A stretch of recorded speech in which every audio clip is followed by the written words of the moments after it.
All right, ladies and gentlemen, cybersecurity, that's what this is all about. The emails and firewalls and Obama and emailing Hillary and Uma and how the 660,000 get on her computer if she didn't know about it, and Russia, and they're influencing our election and releasing emails.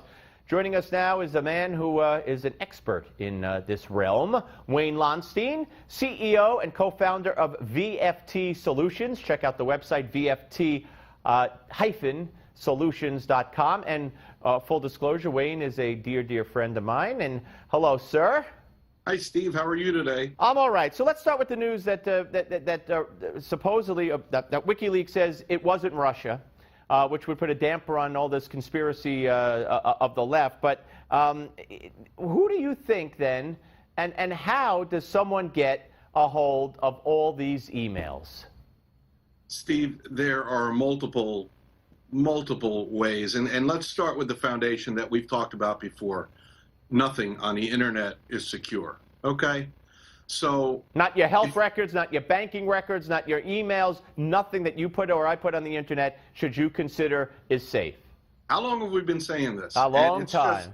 There is nothing safe at all. And if we start that way and then we add in the anonymity that we've talked about, when we are online or doing something on email or searching or going around on the browser, then guess what happens? There's nobody in the room with us, okay? And there's no instant reaction. So you forget the rules that we've talked about before of what really happens in life, the rules of gravity, the rules of consequence, and you do foolish things. All right, let's talk about how did 660,000 emails, how could they have gotten on Uma's, I guess, her husband's or ex-husband's computer if she didn't know about it? I mean, explain that to me. There are a multitude of ways, and of course, nobody knows the facts except the people involved. Right, but if she's telling the truth, is it even possible? That she didn't know about it? Yeah. Well, she may have unknowingly backed up an account to that computer from the cloud. So let's say there's a family computer in the house, and let's say a couple accounts are backed up to that computer, then very clearly that sort of, let's say, iCloud account or a Yahoo account, the archive could be backed up to the computer just in case the cloud goes down. So you and your house may have a computer that perhaps you share with Rob, and that computer may have some of the emails that he backs up unknowingly. It gets onto that computer. We always forget to read the service agreement when we sign up for accounts and what's going to happen. And when we use things like email forwarding, apparently Uma used Yahoo's email forwarding feature.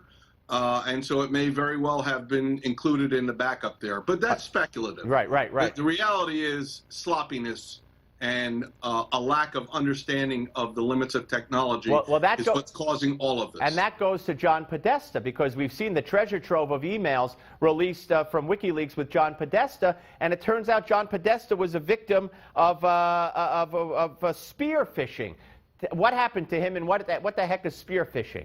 Well, spear phishing is a cyberspace equivalent of somebody offering you down on Canal Street a Rolex watch. Wait a minute. You mean this isn't real? No, it might not be. Oh, okay.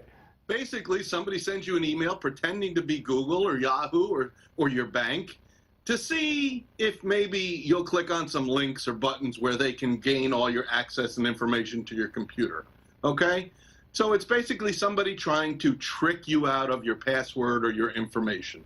And then they can put little bits of spearfish attacks. Maybe one day they look for a telephone number. Maybe another day they look for the last 4 digits of your social to verify, let's say, the Google account that's been compromised. In Podesta's case, it was a password. They said you got to change your password. He sent it to his IT guy, and the IT guy said, this is real, do it. He did it, and that's what happened. Actually, I believe he sent it to a Clinton IT staffer, Charles Delavan. Ah.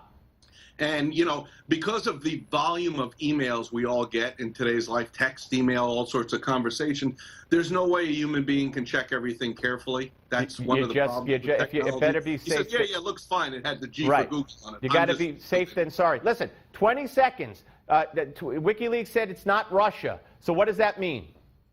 What it means is that I don't know who it is, and you don't know who it is, and the government probably can guess, but they don't have an exact proof at this time. But I would surmise that anybody who makes a claim against another country ought to do so with knowledge. Right, and proof. The Iran war, right. I mean, the Iraq war was started on what some claim was a fake claim of WMDs. This is a cyber equivalent of making those sort of representations. All right. Very dangerous. Wayne, thank you very much. Thanks, Steve. Always a pleasure.